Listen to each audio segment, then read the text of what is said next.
ተረስተው የነበሩ ሀገራዊ እሴቶችን ከማጉላት አንጻር ስፖርት ዋነኛው መንገድ ነው።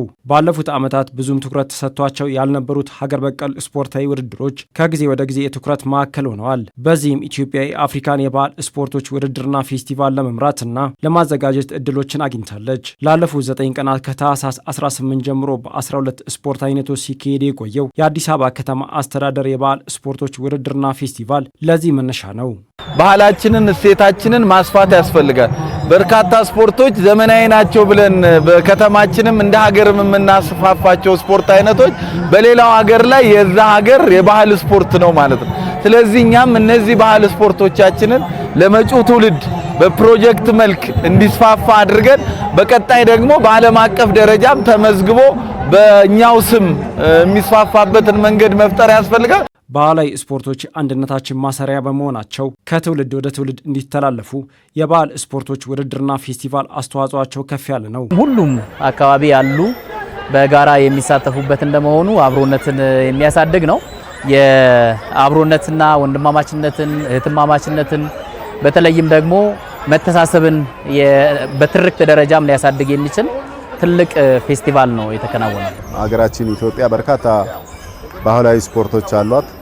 እነዚህ ባህላዊ ስፖርቶች ደግሞ እሴታቸውን ጠብቀው ባህላቸውን ጠብቀው ለትውልድ እንዲተላለፉ በማድረግ ረገድ ይሄ ስፖርታዊ ውድድር ትልቅ አስተዋጽኦ አለው። ወንድማማችነት፣ አብሮነት፣ እህትማማችነትና ህብረ ብሔራዊነትን ኢትዮጵያዊነትንም ከመገንባት አኳያ በጣም ትልቅ ፋይዳ አለው። ከውድድር በተሻገረ መልኩ በከተማ አስተዳደሩ የታዳጊ ወጣቶች የባህል ስፖርቶች ፕሮጀክቶች በማቋቋም ተተኪዎችን ለማፍራት ምን እየተሰራ ይገኛል? በ7 ክፍለ ከተሞች የታዳጊ የስልጠና ማዕከላትን በመክፈት በዘረጋ ነው። በተለይ የቤት ውስጥ የባህል ስፖርቶችን ለማስፋት በተሰራው ስራ ላይ በርካታ አዳዲስ ተተኪ ስፖርተኞች የታዩበት ታዳጊዎች ወጣቶች የዚህ ባህላቸውን ከማስፋፋትና ውጤታማ ከማድረግ አኳያ ሰራው ስራ ምን ያህል ውጤት እንዳመጣ ያየንበት ነውና በስፖርት ውስጥ ፊዚካሊም ሜንታሊም የተገነባ ትውልድ ስለሆነ የምንገነባው የተተኪ ምርጥ ስፖርተኛ ብቻ ሳይሆን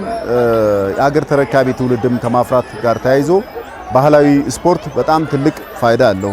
የባህል ስፖርቶች እሴትን ጠብቀው እንዲስፋፉና ተደራሽ እንዲሆኑ ከማድረግ አንጻር በቅንጅት መስራት እንደሚገባው ነው የተጠቆመው። ለእነዚህ አይነት ውድድሮች ከፍ ብለው እንዲታዩ እድገታቸው ከፍ ያለ ሆኖ እንዲመለከት የበለጠ ትልቁን ድርሻ መወጣት ያለበት የመገናኛ ብዙሃን ባለሙያ ነው። በተለይ የስፖርት ጋዜጠኛው እነዚህ አይነት ውድድሮች እንዲያድጉ በዓለም ደረጃም ከፍ ብለው እንዲታዩ ለማስቻል ከፍተኛ ስራ መስራት አለበትና ስለ ውድድሩ በመዘገብ ስለ ውድድሩ ግንዛቤ ማስጨበጥ ውድድሮቹ እንዲሰፉና ከፍ የሚሉበትን ደረጃ በማሰብና በመነጋገር ትልቅ ስራዎች መስራት አለበት ብዬ አምናለሁ። ስፖርቶች ብናይ የተለያዩ ሀገር መነሻቸው ባህላዊ ስፖርቶች ናቸው። ነገር ግን እንደ ሀገር በትብብር በቅንጅት ከተሰራ ስፖርታችን የማናሳድግበት ምንም ምክንያት የለም። ለምን? እኛ ቀደምት ትውልድ ነን፣ የበርካታ ባህል ባለቤት ነን። ስለዚህ ስፖርቱን ለማሳደግ ግን ከፌዴሬሽን ብቻ ሳይሆን በርካታ ሚዲያውን በራሱ የሚዲያ ተጽዕኖ ፈጣሪዎችም መንግስትም ሌሎች ባለድርሻ አካላት ሁሉ በጋራ መስራት ያስፈልጋል።